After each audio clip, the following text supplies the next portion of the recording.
Time to do what Nintendo don't on the Genesis with Castlevania Bloodlines. So I bet you're wondering which Belmont stars in this game. Well, none. Yeah, this is the first game in the series where you don't play as a Belmont. Instead, you can play as two vampire hunters known as John Morris and Eric Lacard. Eric Lacard uses a spear which has great range, and he can even use it to give himself a little boost to get up to higher platforms. John Morris is essentially what you should pick for your Belmont fix. He uses the vampire killer and plays just like a Belmont. In fact, the Morris family is actually blood relatives of the Belmont family, so that explains how we got the whip. I guess there just was no Belmont around during 1917.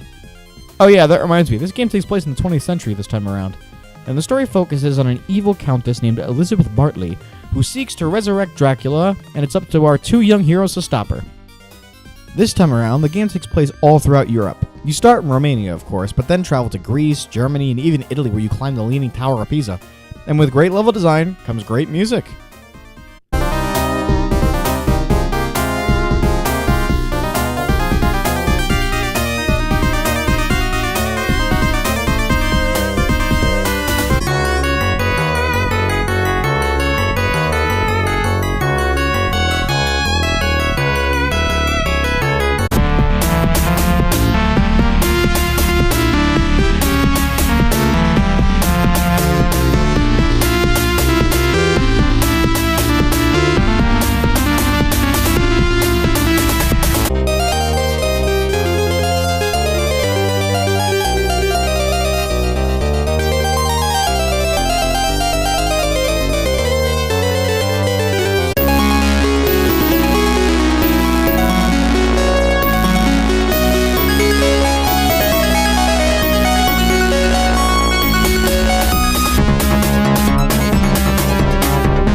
So once you reach the final area, it's time to battle Death once again.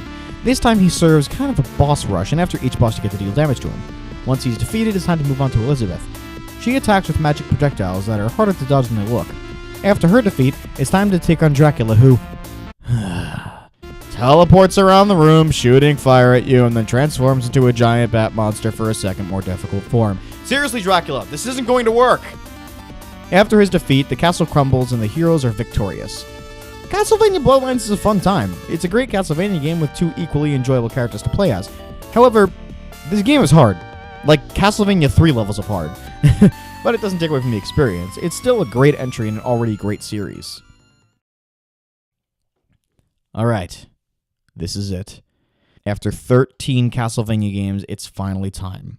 Tune in tomorrow when we take a look at my favorite and what many consider to be the best game in the entire series, Castlevania Symphony of the Night.